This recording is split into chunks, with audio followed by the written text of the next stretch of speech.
Gostava eu de convidar você a abrir a sua Bíblia no livro do profeta Isaías, capítulo 55. Livro do profeta Isaías, capítulo de número 55, versículo de número 6. Profeta Isaías, capítulo de número 55, versículo de número 6. Veja o que diz a palavra do Senhor. Busquem o Senhor enquanto é possível achá-lo. Clamem por Ele enquanto está perto. Que o ímpio abandone o seu caminho e o homem mau os seus pensamentos. Volte-se ele para o Senhor, que terá misericórdia dele. Volte-se para o nosso Deus, pois Ele dá de bom grado o seu perdão. Porque os meus pensamentos não são os seus pensamentos, nem os seus caminhos são os caminhos do Senhor, declara o Eterno. E como os céus são mais altos do que a terra, assim os meus caminhos são mais altos do que os seus caminhos, e os meus pensamentos mais altos do que os vossos pensamentos. Como a chuva e a neve descem dos céus, e não voltam para eles, sem regar a terra e fazer brotar e florescer, para que ela produza semente para o semeador e pão para o que come, assim ocorre com a palavra que sai da boca do Senhor. Ela não voltará vazia, mas fará o que o Senhor deseja e atingirá o propósito para o qual a enviei, diz o Senhor. Oremos ao Senhor. Pai amado em Cristo e na comunhão do Espírito Santo, achegamos-nos diante da Tua presença em gratidão pela oportunidade que o Senhor nos concede, ó Rei da Glória, de estarmos diante da Tua presença, ó Deus, para Te adorar em espírito, para Te glorificar em verdade e acima de tudo, ó Deus, para que do alto, ó Pai, nós possamos receber um direcionamento claro por meio da Tua palavra, que é viva e eficaz, por meio da Tua palavra que é mais cortante do que a espada de dois gumes.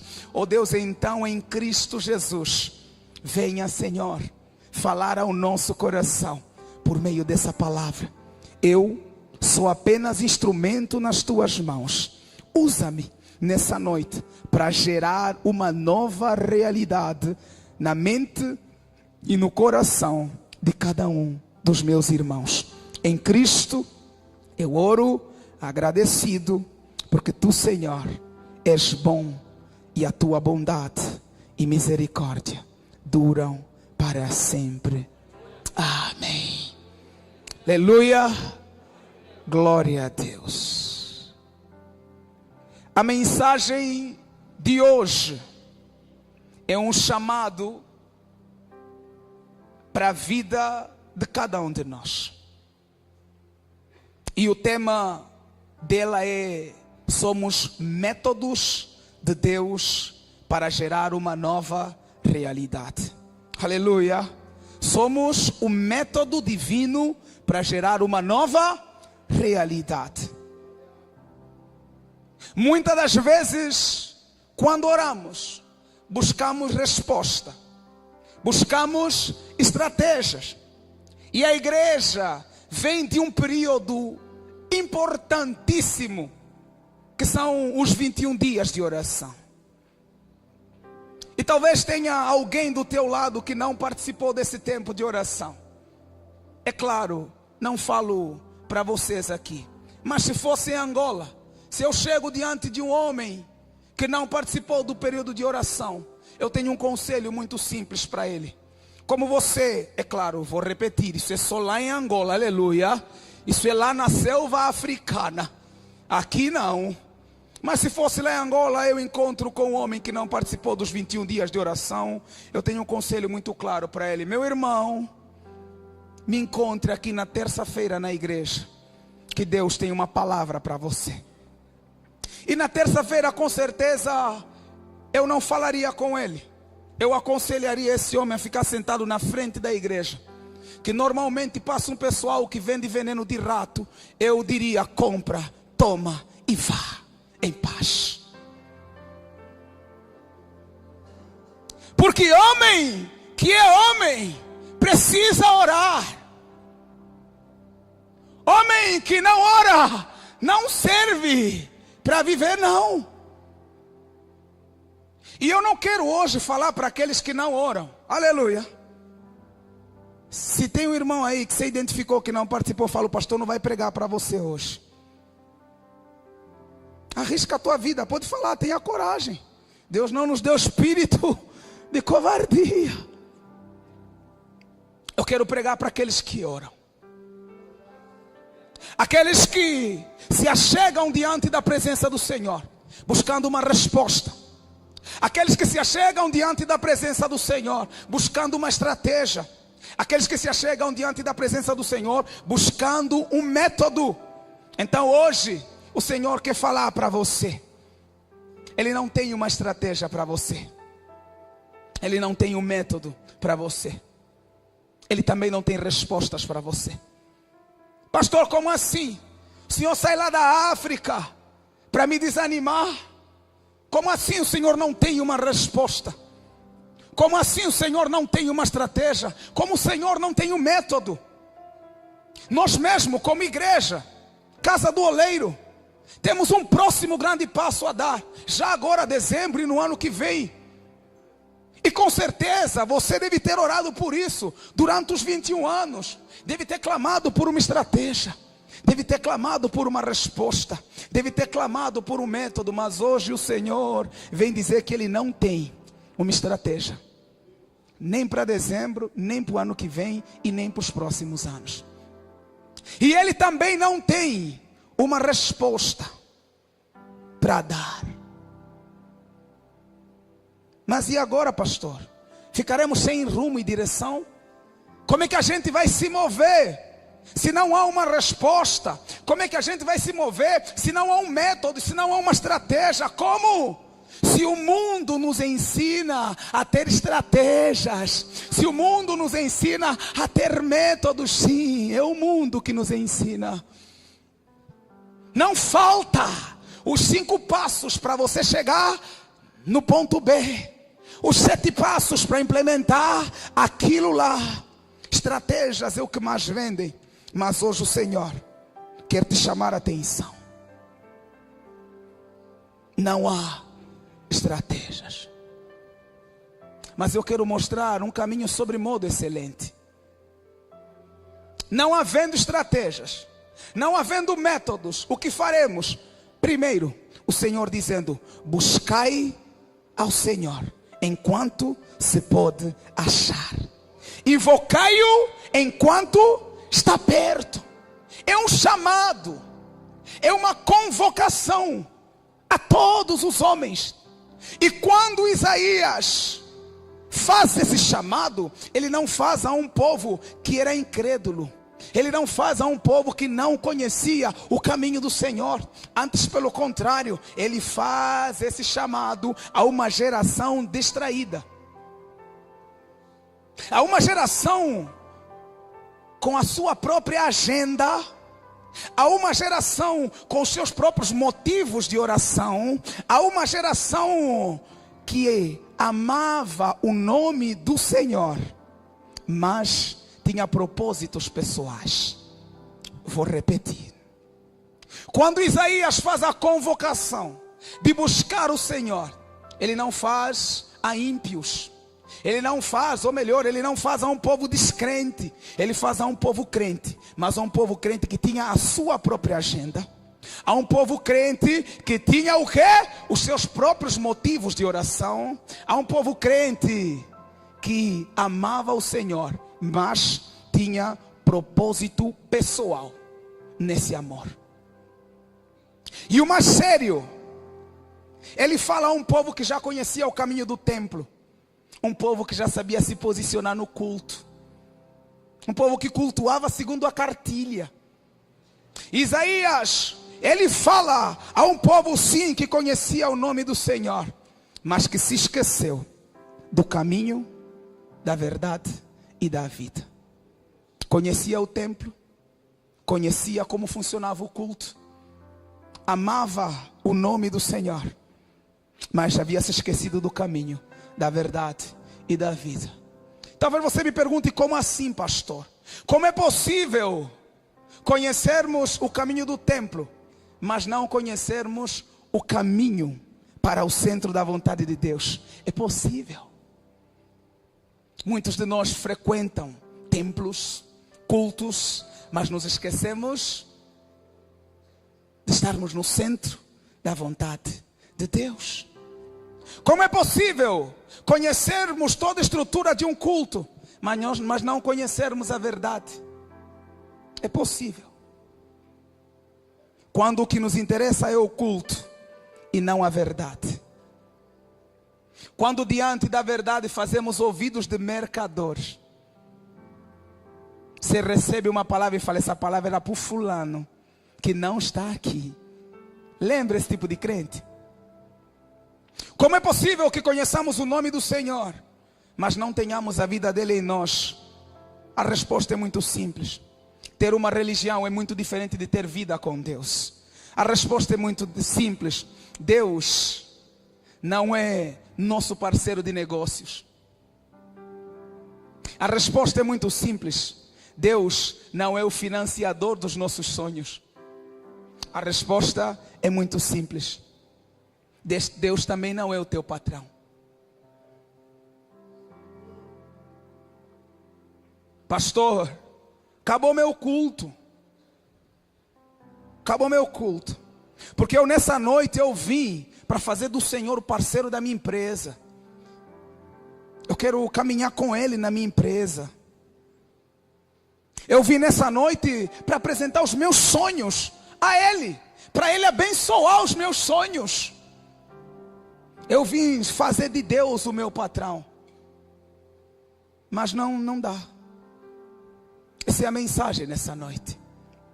Ele não pode financiar os teus sonhos. Deus, o Senhor, Ele não pode ser teu patrão. Ou Ele é tudo, ou Ele não é nada. Ou Ele é a essência, o caráter e a tua vontade, ou Ele não é nada. Por isso é que o apóstolo Paulo, em Atos 17, 28, ele vai dizer: nele vivemos, nos movemos e existimos. Você fazer de Deus teu parceiro de negócios é limitá-lo. Ou até aqui o Senhor vai. Se for para me abençoar, aleluia. Se for para começar a colocar regras no meu negócio, por favor, não dá. Se for para abençoar os meus sonhos, você é Deus. Agora, se for para começar a dar pitaco nos meus sonhos, já não dá. Pessoa que vem com a lista de oração pronta. E até nos ensinaram isso. Leve uma lista de oração. Hoje eu quero te desaconselhar. Não leve uma lista de oração. Volte do secreto com uma lista de oração. Não leve sonhos para Ele abençoar. Volte do secreto com os sonhos que Ele é que deu. Mas a nossa geração, ela não quer isso. Por isso é que o povo não ora.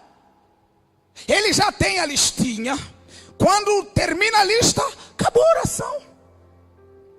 Agora quem precisa voltar do secreto com uma lista, fala igual Jacó: não vou sair daqui enquanto o Senhor não me abençoar. Não é abençoar o teu sonho, não é abençoar o teu projeto. A bênção que você precisa é Ele falar para a tua vida. Porque conforme você vai aprender hoje, não é a tua palavra que não volta vazia, é a palavra dele. A coisa mais importante na oração nós não temos feito. A gente não sei desde quando, mas entendeu que oração é chegar no Senhor e falar e falar amém e correr. Isso não é oração. Isso não é oração. Nele vivemos, nos movemos e existimos. Por isso, o Senhor declara através da vida de Isaías: deixe o ímpio o seu caminho e o homem maligno os seus pensamentos e se converta ao Senhor. Note uma coisa que passa batido. Quando o Senhor fala do ímpio, o Senhor não está falando de um homem com muitos vícios. O Senhor não está falando de um homem com problemas morais. O Senhor está chamando de ímpio aquele que tem os seus próprios caminhos. É esse que está sendo chamado de ímpio. Não é aquele que tem vício de jogo. Não é aquele que tem vício de pornografia, vício de masturbação. Não, não, não. O Senhor está dizendo: até aquilo que aos teus olhos parece bom, para mim não é. As tuas ideias, que parecem boas, não são a vontade de Deus.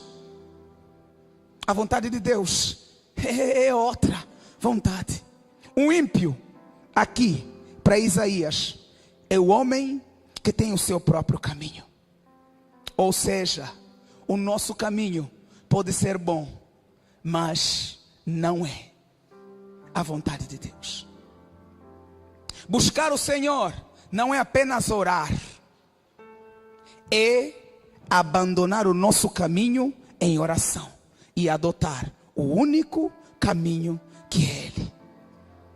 Não é voltar com certeza daquilo que você tinha de ideias. É voltar com certeza de que abandonaste a ideia que levaste para o secreto. Um ímpio é aquele que volta com mais certeza do que entrou no secreto, em oração. Esse é um ímpio. Vou fazer isso, é isso, é a tua vontade. E o Senhor vai abençoar a minha vontade. Isaías está chamando isso de impiedade. Buscar o Senhor não é só adorar, é adorar sem precondição. Se Deus disser sim, eu o adorarei. Mas se Ele disser não, ainda o adorarei. Não tenho precondição, eu o adoro. Se Ele disser sim ao projeto que eu coloquei, amém. Louvado seja o nome do Senhor. E quando Ele diz não, aleluia. Mas qual é o nosso problema? Ou o problema da nossa geração? Não sei quem também nos ensinou isso. Pensamos que orar é só buscar o sim de Deus. Mas orar é também especialmente buscar os nãos que Deus tem para a nossa vida. Pastor, o que é bênção do Senhor? É você ter uma resposta. Se é sim, se é não, ou espera. O importante é que você tenha uma resposta do Senhor. Quem só quer sim, não se contenta com o que Deus tem para a vida dele. E aí começam as campanhas de feitiçaria gospel. Tudo para convencer o Senhor a te dar um sim, quando a resposta dele é não. O não de Deus protege tanto quanto o sim dele. O não de Deus é tão abençoador quanto o sim dele. Se Ele disser não vá, não insista, não vá. Se Ele disser não faça, não insista, não faça. Não insista. Não tenha o teu próprio caminho. Ele já definiu o caminho. Não tenha a tua própria verdade. Porque nós vivemos numa sociedade plural, pós-moderna. Cada um tem a sua verdade. Não, ele não aceita essas brincadeiras. Ele já tem a verdade. Não gostei, não tenho o que fazer. É o que é e ponto. Ah, eu vou jejuar. Come. Não é não. Veja, na sequência ele fala do homem maligno. Primeiro ele fala do ímpio. Quem é um ímpio? Aquele que tem o seu próprio caminho e não quer andar no caminho do Senhor.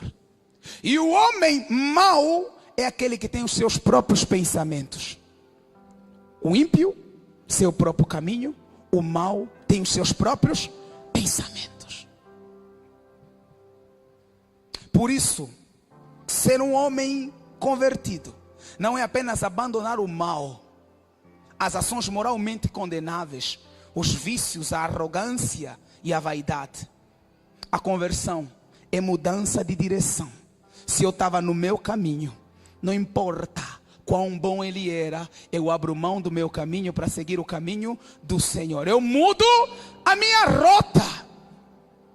Eu mudo a direção da minha vida. Mas era uma grande oportunidade, não me interessa. Eu é que estava criando essa grande oportunidade. Agora eu só quero viver a vontade do Senhor. Não tenho o meu caminho e não tenho os meus pensamentos. Adoto o caminho dele e adoto os pensamentos dele para a minha vida. Isso é ser um homem convertido. Por isso, em Isaías, ecoa Jesus, que vai nos dizer no Evangelho segundo escreveu Mateus, capítulo 6, versículo 33. Buscai em primeiro lugar o reino dos céus e a sua justiça, que as demais coisas vos serão acrescentadas. Que o caminho que você está a trilhar te conduza ao reino e à sua justiça, e as demais coisas serão consequência. Qual é o problema da nossa geração? Estamos em busca das demais coisas em nome do reino. Não é o reino que queremos, mas são as demais coisas. Mas entenda nessa noite, buscar o reino é submeter-se à lógica divina, aonde a obediência precede a bênção, aonde o propósito governa o recurso e não é o recurso que governa o propósito da tua vida.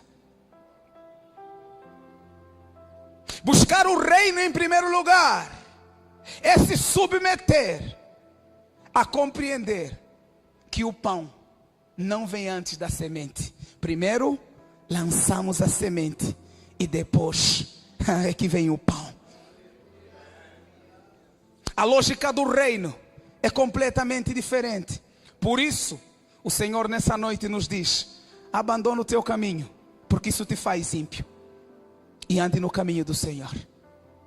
Ser maligno é só ter pensamentos próprios e não os pensamentos do Senhor. Então, o maligno precisa abandonar os seus pensamentos. E ao homem justo, nessa noite, o Senhor te convida a abandonar o controle da sua vida e a se render ao governo de Deus. Mas pastor, por que é errado orar pelos meus sonhos? Por que é errado orar pelos meus projetos, se eles são bons? E aqui eu quero dar um testemunho para você. Quando eu me converti, eu era universitário, estava no 3º ano, são 4 anos de curso, eu ia terminar no ano seguinte. Quando eu me converti, eu fui consagrar a minha universidade para o Senhor. Ele falou assim: não quero. Eu falei: oh Deus, calma aí, eu estou quase a terminar, falta 1 aninho. Independente do que o Senhor quer comigo, suporta só 1 ano. Vai dar certo. O Senhor falou: não. Eu não quero essa universidade para você. E você não vai mais estudar em Angola.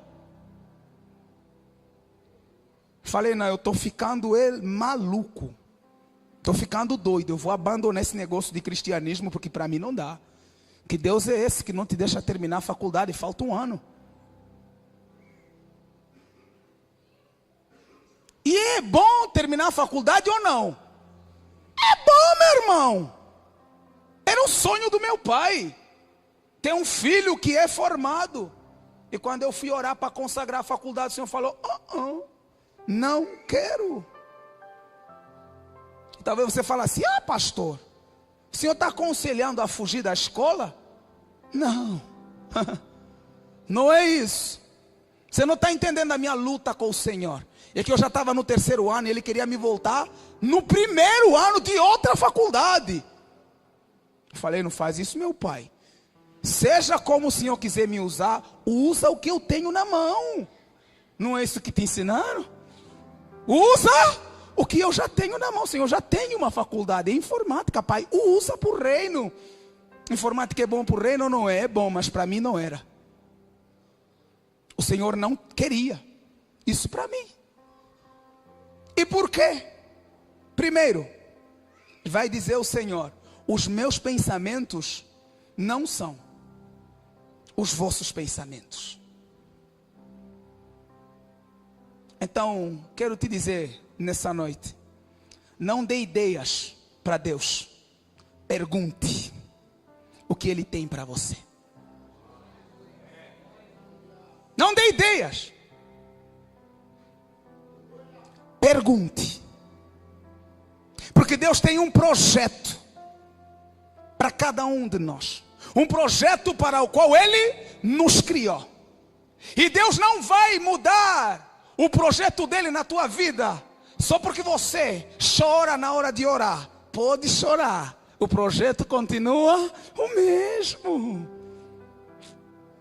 Pode fazer cara de coitado, cara de coitada, o projeto de Deus na tua vida não vai mudar. Pode orar de joelho, o projeto é o mesmo. E se eu orar em pé, o projeto de Deus continua sendo o mesmo. Se eu subir monte, mano, o projeto é o mesmo. Não vai mudar. Deus não trabalha com coitados. Tem muita gente pensando: vou dar uma de coitado, o Senhor vai olhar para mim. Não. Entenda uma coisa: o que Deus tem preparado para os que o amam, o olho nunca viu, o ouvido nunca ouviu e nem subiu ao coração do ser humano. Por isso, quando você chegar no secreto, não dê ideia.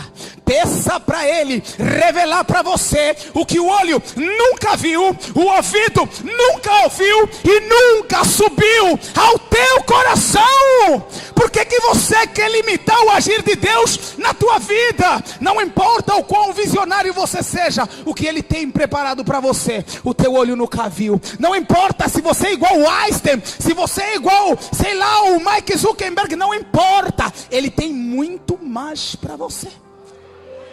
Ele tem muito mais. Os pensamentos dele são maiores do que os nossos. E não apenas são maiores, eles também são criadores. Eles não se limitam ao horizonte. Eles criam novos horizontes. Porque o que nós conseguimos enxergar é muito limitado. Entenda uma coisa: o verdadeiro visionário não é aquele que antecipa o amanhã por genialidade. O verdadeiro visionário é aquele que antecipa o amanhã por intimidade. Entenda uma coisa: a sua visão será aprimorada quando você deixar de fazer análises críticas baseadas no telejornal e você começar a fazer análises baseadas na tua comunhão com Deus. O verdadeiro visionário, ele vê longe porque caminha perto de Deus. A visão do reino nasce dos seus olhos,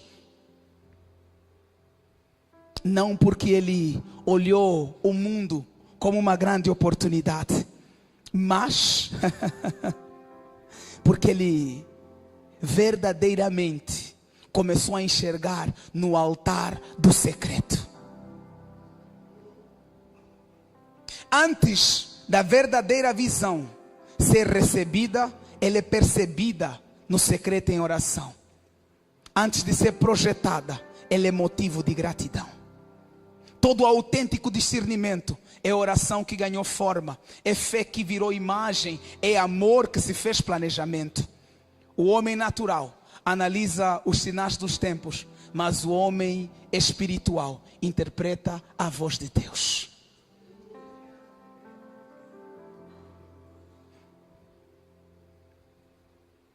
A distância que nós conseguimos enxergar depende da proximidade que nós estamos de Deus.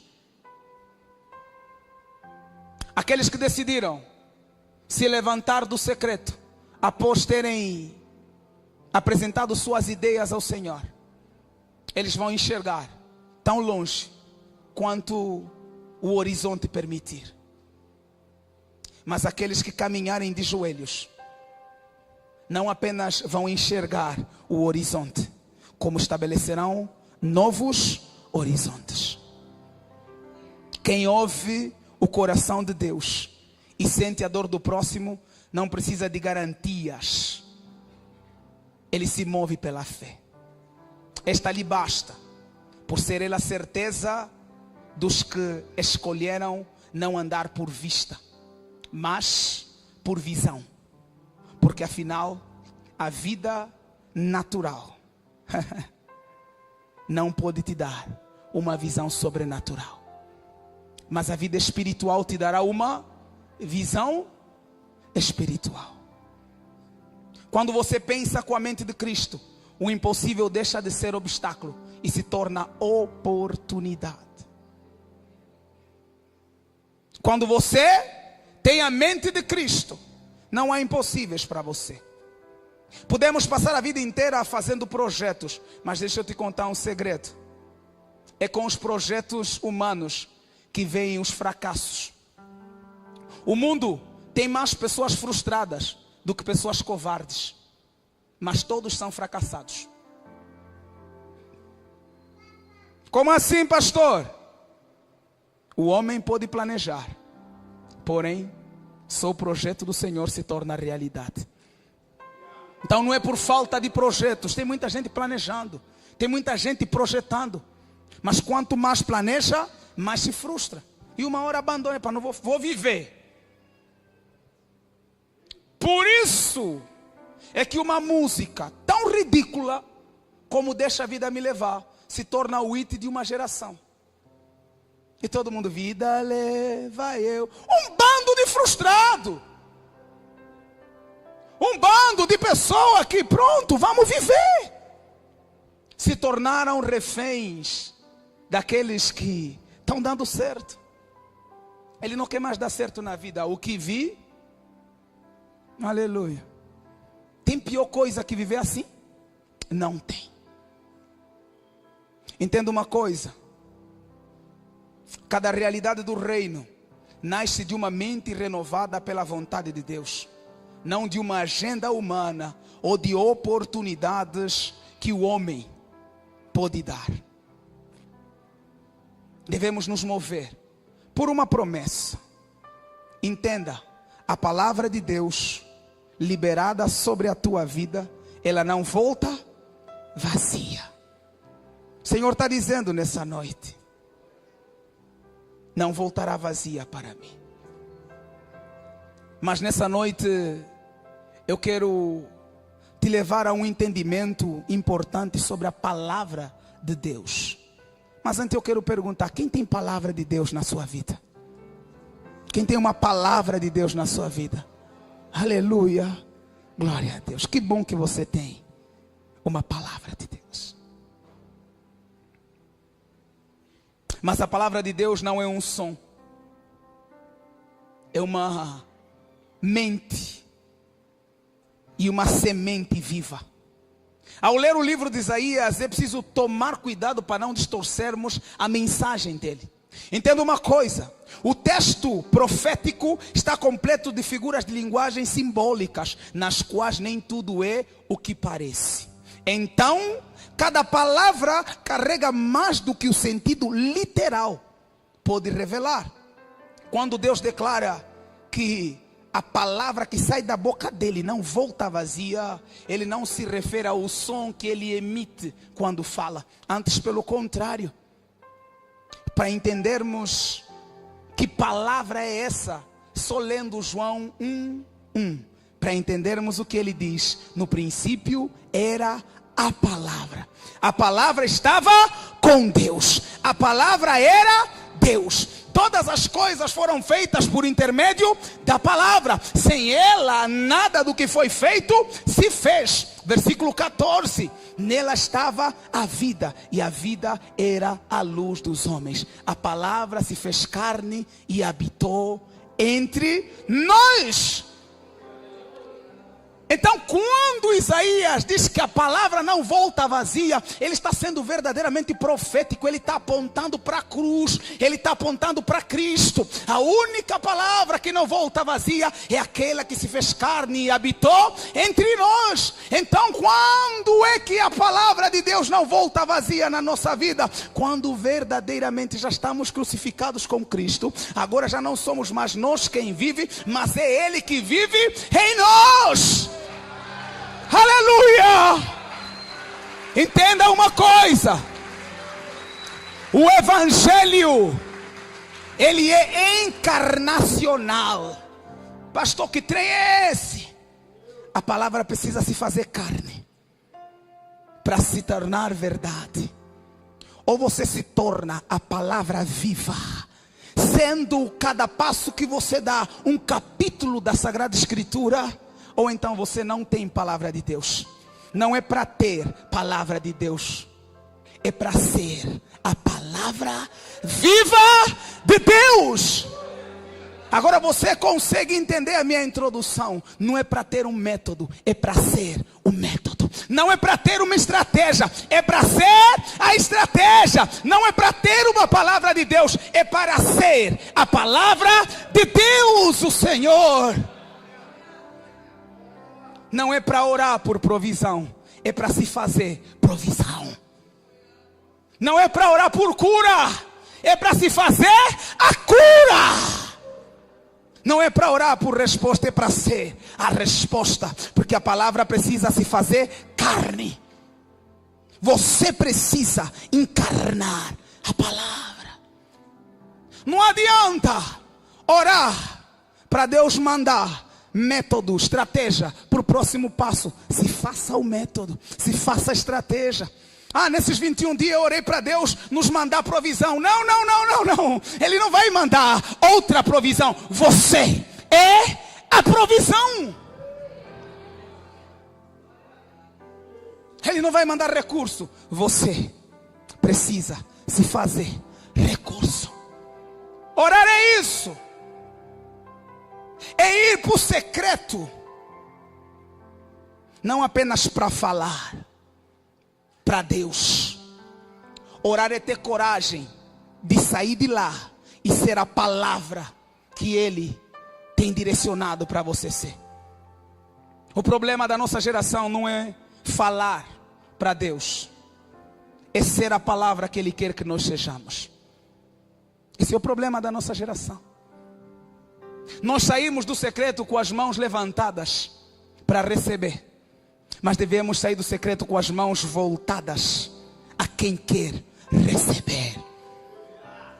Porque no secreto somos cheios, em público entregamos. É isso que nós precisamos entender. Não é em público que se recebe. A Sagrada Escritura nos ensina que se recebe no secreto e em público abençoamos. Em público entregamos. Então, nós, quando encarnamos a palavra, nos tornamos o cumprimento vivo da profecia. Nos tornamos a palavra que jamais voltará vazia. Porque às vezes nós recebemos essa palavra e pensamos: nossa, eu tenho uma palavra, ela vai se cumprir. Enquanto você não se tornar a palavra, ela não vai se cumprir. Eu tenho uma palavra de prosperidade. Minha mulher, minha esposa querida, me ligou na madrugada de hoje. Amor, é tanta palavra de bênção sobre a nossa vida para o ano que vem. Eu falei: Senhor, é mais trabalho, meu Pai. O Senhor acha pouco que eu estou fazendo para o Senhor? Ela falou: é muita prosperidade. Eu falei: oh Deus, Senhor, já é muito que temos feito. Eu falei: amor, então ano que vem a gente não vai nem respirar. Por quê? Porque a bênção é precedida pela obediência. A bênção é precedida pelo compromisso. Não existe bênção que virá para aqueles que estão sentados à sombra do manjericão. Não há bênção. Quando o Senhor quer te abençoar, Ele te usa para ser resposta dessa própria bênção. Se o Senhor está dizendo que vai prosperar você, não olhe nem para a direita e nem para a esquerda. Se o Senhor está dizendo que vai abençoar você, olhe para quem? Você. Precisa ser resposta da tua oração. Mas é fácil esperar a resposta dos outros. Entenda uma coisa. Temos uma missão. Sermos o método de Deus. Sermos a resposta de Deus para essa geração. Deus não tem métodos teóricos. Nós somos o método divino. Quando Deus diz haja, Ele espera que nós digamos façamos. Mas antes de Ele nos ouvir dizer façamos, Ele quer nos ouvir dizer sejamos. Porque o ser precede o fazer. Entenda, o haja é o verbo criador de Deus. O façamos é o verbo cooperador. Mas o sejamos é o verbo encarnacional do reino. Só quem encarnou o reino participa do haja de Deus. Quem não encarnou o reino jamais verá o agir de Deus sobre a sua vida. Jamais! Deus não precisa de estruturas. Ele precisa de pessoas que se tornem estrutura. Ele não precisa que nós busquemos novas estratégias. Ele precisa que nós busquemos renovar o nosso entendimento para sermos a nova estratégia do reino. O reino não é implementado por ideias. O reino é implementado por encarnações vivas da palavra. Por isso, toda oração verdadeira, ela vai terminar com eis-me aqui, use a mim. Toda oração faz de nós missionários de uma nova realidade. Tem muita gente orando por um casamento mais abençoado. E ele pensa que essa bênção virá do pastor. Meu querido, o casamento faz, ou o pastor faz o casamento dele ser mais abençoado. Quem vai ser instrumento de Deus para abençoar o teu casamento é você. Não adianta te colocar a mão na cabeça. Fala, vem aqui, vem receber a unção do casamento. Aí eu, xarababarabarabar, tudo vai virar barro, vai. Vai virar barro. Não existe unção para você ter um casamento melhor. Existe encarnação da palavra. Você tem que encarnar a humildade. Vai melhorar o teu casamento. Você tem que encarnar a mansidão. Vai melhorar o teu casamento. Você tem que encarnar a pureza de coração. É isso que vai melhorar o teu casamento. Você tem que encarnar a verdade. É isso que vai mudar o teu casamento. Muita gente pensa que é mágica. Não precisa fazer nada. Pode continuar arrogante, cavalo. Só porque o pastor orou, o casamento vai melhorar. Não é assim não, mano. Se você é cavalo e não está casado com égua, o casamento não vai melhorar, mano. Não é verdade, mano. Não vai melhorar.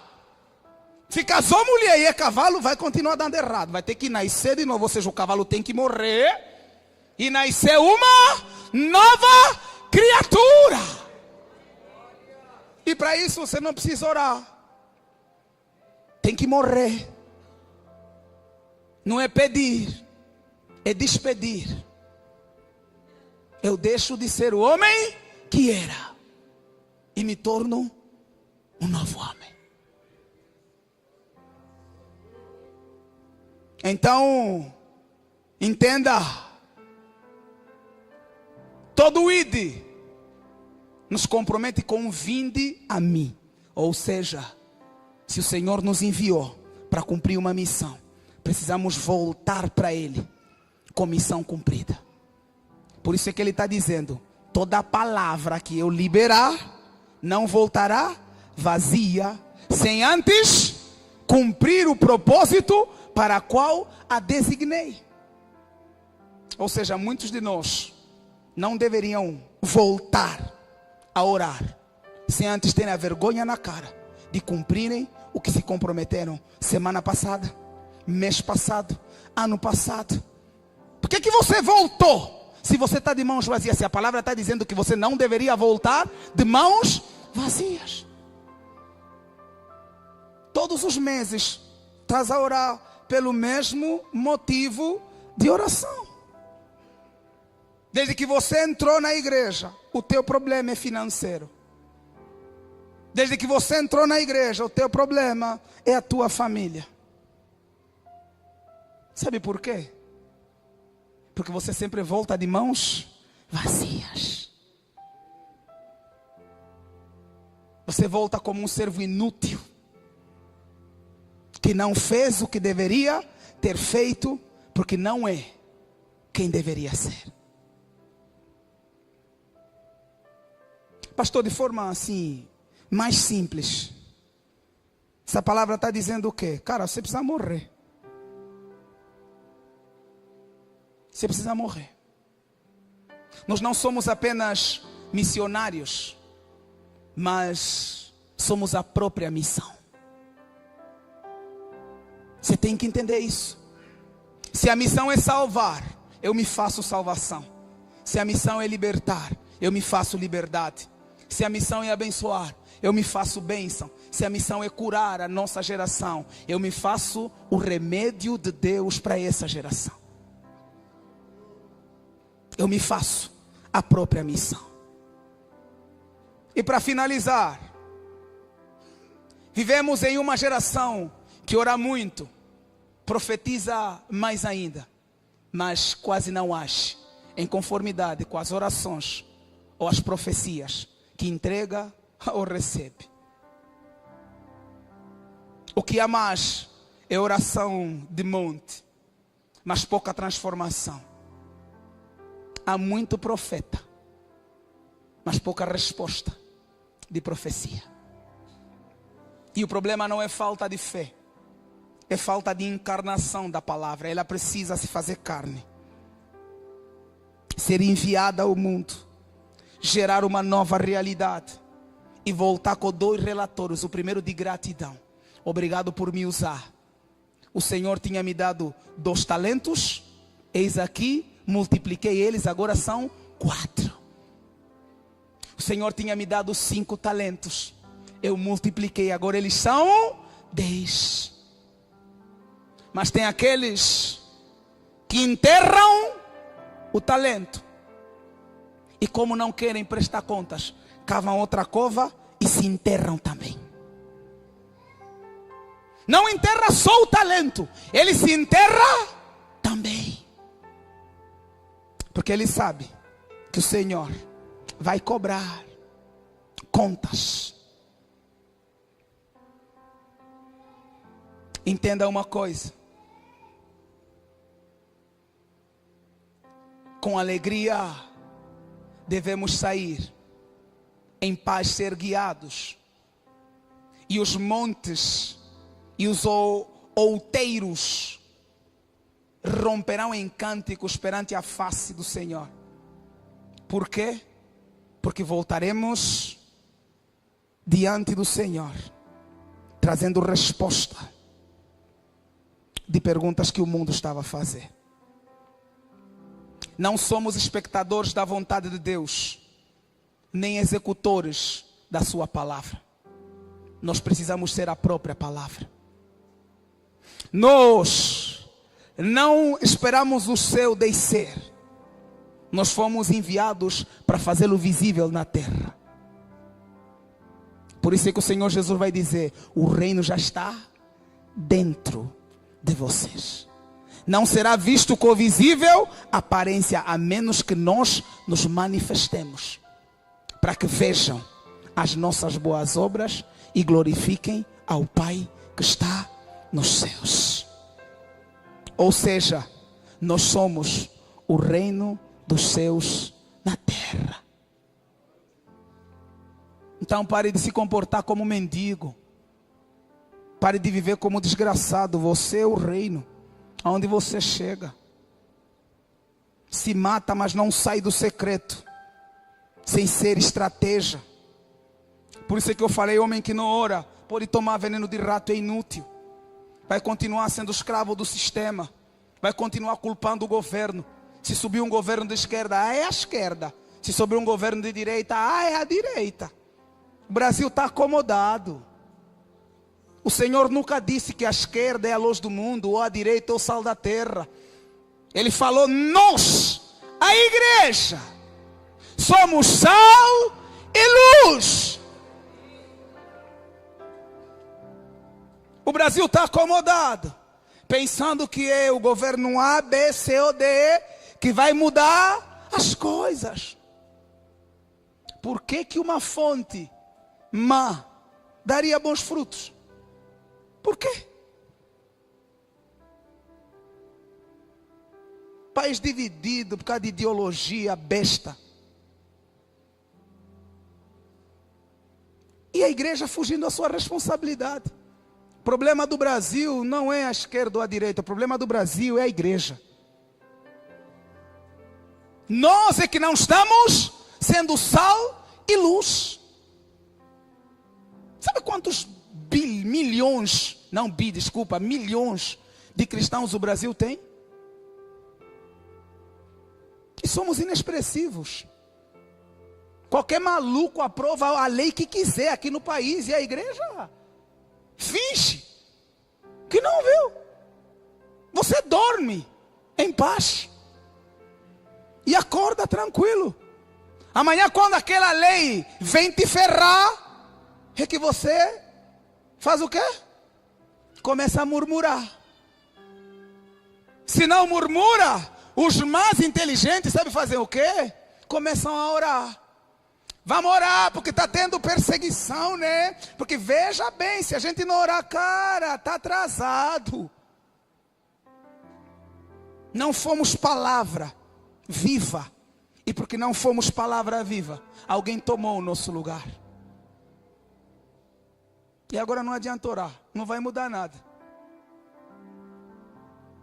Nós precisamos ser a resposta que a nação precisa. Não temos um método para mudar o mundo. Nós somos o método de Deus. Ou, como diriam os latinos, o métodei. A expressão viva do verbo que se fez carne. E continua se fazendo carne a cada dia. Em cada discípulo do reino. A palavra que não volta vazia. Somos nós. No secreto, a resposta do Senhor é sempre a mesma. Seja a bênção que você quer ter. Seja a resposta que você quer ouvir. Seja sal e luz. Para gerarmos uma nova realidade, nós não precisamos de teorias. O Evangelho não é teoria. O Evangelho é o poder de Deus. Poder liberado para essa geração, mas que não está usando o poder. Porque o Evangelho se tornou meramente teórico. Eu quero convidar você a curvar o teu rosto. Fechar os teus olhos. Porque essa noite é noite de reflexão. E de uma séria reflexão. A casa do oleiro precisará dar grandes passos. A partir de dezembro. A primeira pergunta é: os passos são para essa igreja ou para essa geração? Porque Deus não chama homens para mudar uma igreja. Deus chama homens para marcar uma geração.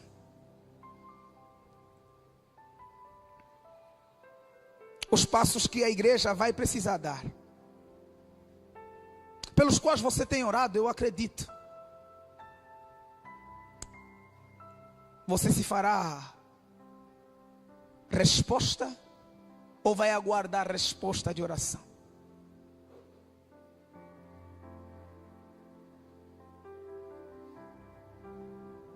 Você se fará uma oração viva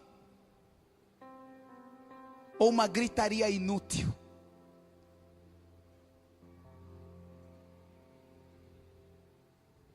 Não é pelo muito falar que seremos ouvidos, mas é por encarnarmos a palavra viva.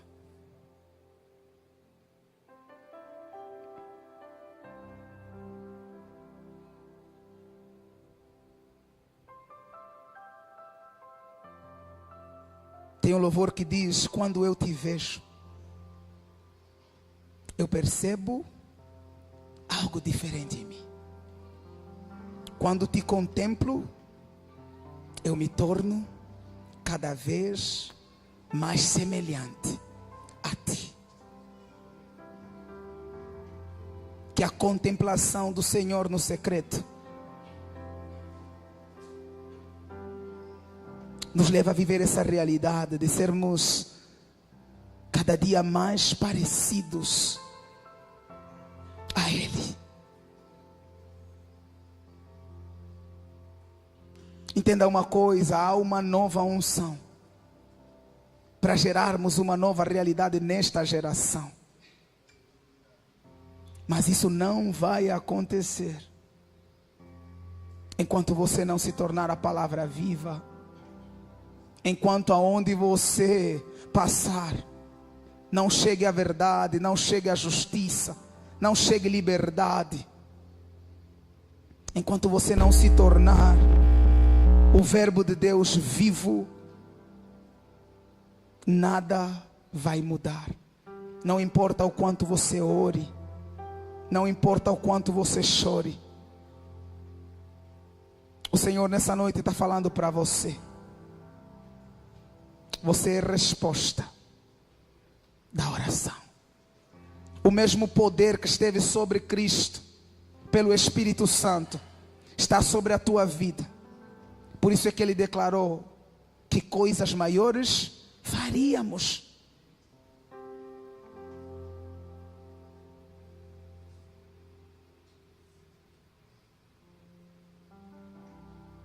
Então que nessa noite a nossa oração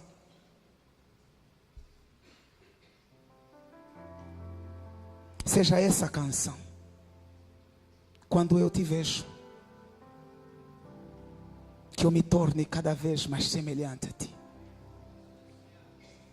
Quando eu te contemplar, que verdadeiramente eu perceba algo diferente em mim. Que o desejo do meu coração seja, por isso, querer voltar ao secreto e ver você. Que o pulsar do nosso coração seja: só quero ver você.